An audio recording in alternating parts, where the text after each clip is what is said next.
So I tried out this mold identification kit. It comes with this handy dandy little pamphlet that shows you how to do it. And then it comes with pictures of common household molds so that you know what you're dealing with and the potential risks or hazards.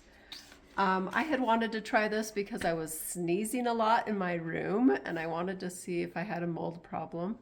And then I thought, and it comes with 2, 4, 6, 8, 10 Petri dishes. So I just decided to do different locations throughout the house and see what it was like. They suggested you just leave it out for 1 hour and then close it and tape it up and put it in a room temperature location for 4 days so that you can see the mold growth. But I was like, I'm curious what it would be at an hour and 24 hours. So this is what we found. I tried 2 different bedrooms at 1 hour, and you can see it didn't grow anything. And then 24 hours, this one you can't see very well. I don't know if you can see. You can see that. So that's what grew in 24 hours. And this was grown in a room that uses a humidifier every once in a while. So I'm kind of wondering if we have issues from too much moisture in there. This was in our kitchen. So after for a 1 hour exposure and 24 hours exposure had 2. Not huge things. They said 1 or 2 dots is not a big deal, but it still made me want to dust on top of my cabinets. So the HVAC 1 hour showed nothing. 2 hours showed, you can see that there's a few dots. Oh, 24 hours. You can see there's a few dots growing.